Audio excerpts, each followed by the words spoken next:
Hello, welcome to my bedroom. I feel like the lighting's super weird.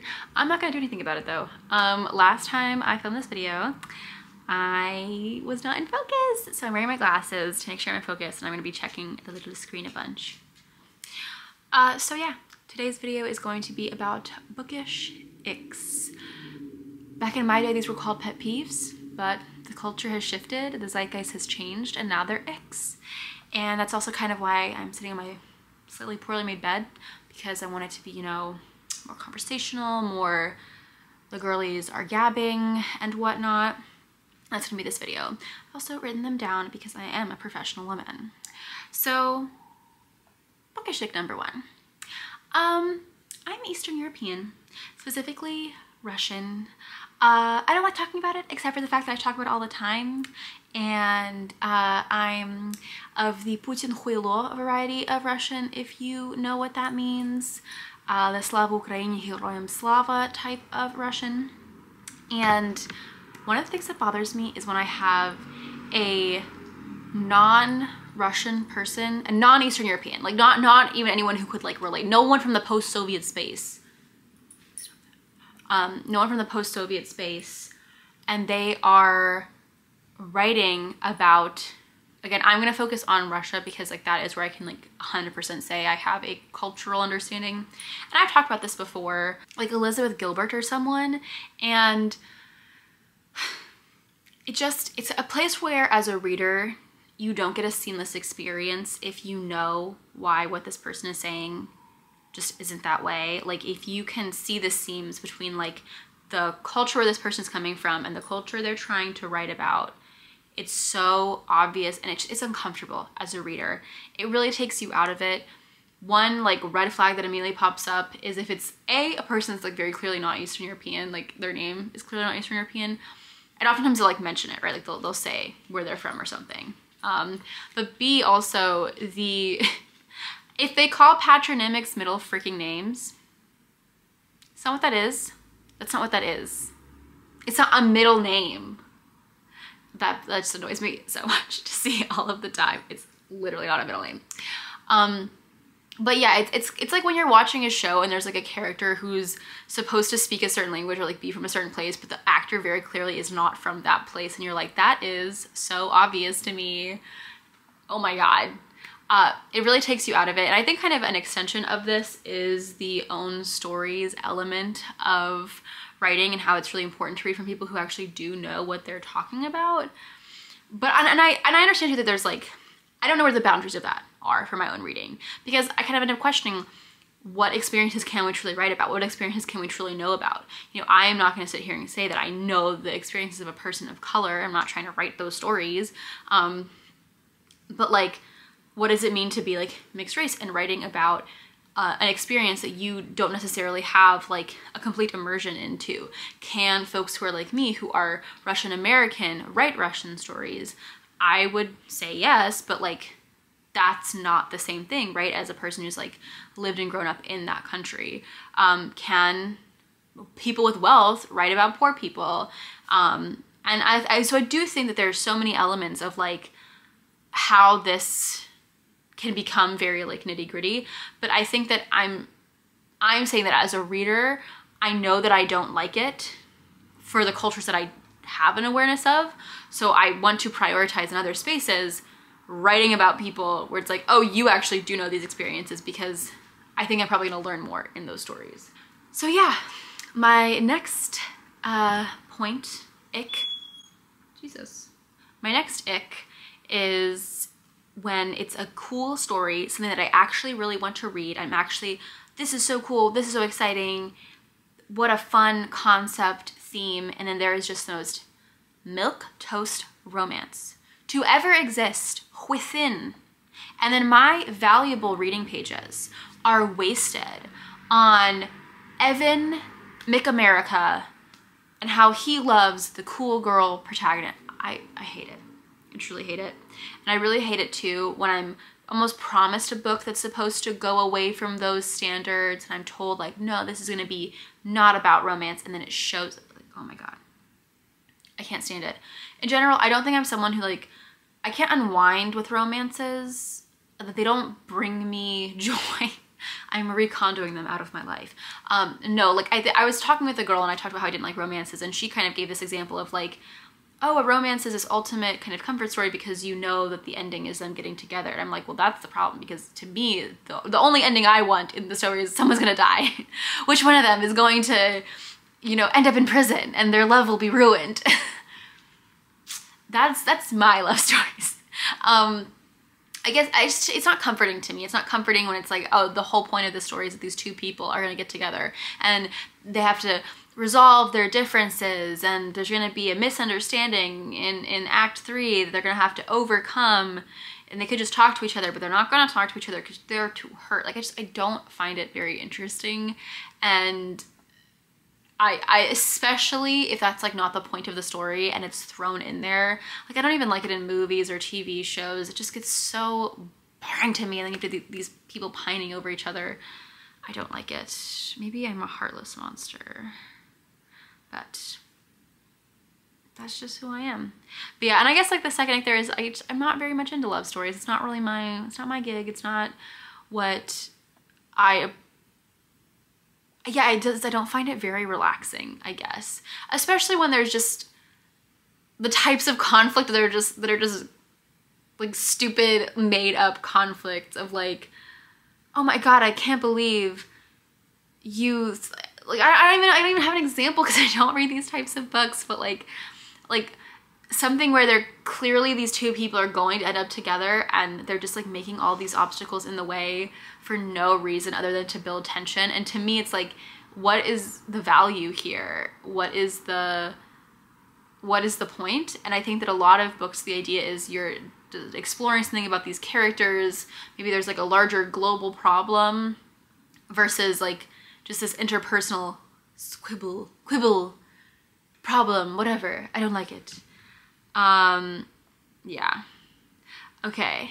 The next one I would say is also actually kind of inspired by romance stories, and that is Unexamined Wealth. The reason I pulled this out was, I guess, because of that one Colleen Hoover book. I was about to say Their Eyes Were Watching God. It ends with us. And there's a character in there who's like super wealthy, and it never really comes up as a discussion point about like who this kind of person is. It's almost just thrown in this like kind of wish fulfillment way of like someone who has a lot of money and can provide a lot. And I really don't like that. I think that if a character, I think there's a place to have like a character who's like comfortably like upper middle class.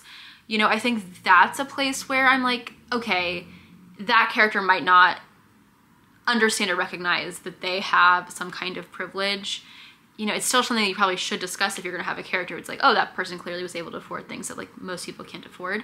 But if you're going to have a character that is like overtly rich, like upper class, basically, someone who is just, you know, able to afford extravagancies that most of us couldn't dream of, then that, when it is unexamined, I find infuriating, because it's I don't know, it's like, what is it?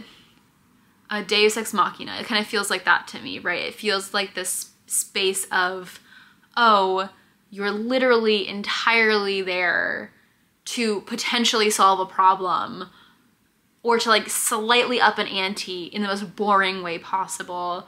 And I don't like it. I don't enjoy it. I think that if you're gonna bring in wealth, you should either make it a part of this character. Maybe there's like an arrogance or a blindness to their own privilege, and that should be a discussion. Or it should be like, how is this person's wealth impacting them? Because, you know, there really are ways that happens. And, you know, a sense of duty, a sense of responsibility, having to carry some kind of family, whatever, maybe a sense of being watched or being observed, and you know, there's a community of people and then they're paying attention to me and I can't fail, or else it'll like bring, you know, a bad look to my family. I think that there's just a lot of places where if you're gonna have a character who has that level of wealth, I want it to be a part of the discussion and not just like a casual throwaway thing. And that also brings me to my last point, which is, I think, slightly similar, and it is unanalyzed, unengaged with neurotypical divergence, I suppose is the term I'm looking for, but I think it can kind of extend beyond that. I have two examples. One is also The Other Americans, which is just a book I didn't really like. But this is, in this book, there's a character with synesthesia. And it's kind of implied that this character loves music and has like a special relationship to music almost because of this. And boy howdy, I did not like the inclusion of that detail because it felt like, in my mind, if it's a blink and you could miss it detail about a character, then I don't know why you're including it. If it's not really going to come into play in like a larger, like I don't want it to be like a fun fact about this character, if that makes sense. Like I don't think that that's valuable information, you know, if you're not going to engage with it, especially because I think synesthesia is so interesting. So if it's going to be there, I want it to be there, to be present, to be a part of the story. I don't want it to be something where if this character didn't have this, it actually wouldn't have changed the story at all. Like the character could literally just like music. You know, there's plenty of people who are into music without that. I'm gonna have a couple of spoilers for A Map for the Missing, so skip to whatever timestamp I indicate if you don't want them. But this is a book that I recently read and I absolutely loved it. The thing that I did not like though is, okay, so a little bit of backstory about this book. There is a father and a son, and they, the son has become a scholar. The father was always this really practical man. The backdrop of this is the Cultural Revolution, and the father is like very much against like anything intellectual. He's very anti-intellectual. And the book gives a really good explanation as to why this would be the case for this person. It is so well done. It is so well incorporated into the story. And then in like the last couple of chapters, it's thrown in this detail that this man, whoa, we just learned he has dyslexia. And it just felt so, in my opinion, unnecessary to add that detail in, because there were already these like really interesting conversations about why this character would not have the same value for things like education and reading and history and like these, you know, like I said, like intellectual ideals, why he wouldn't value those. The basis was there. It was just such an unnecessary detail to add. And I'm not saying that if a, how do I say this? Because I feel like I'm running into the problem, right? Of like, if someone is like disabled in a book, does that have to be a major part of their character? No, of course not.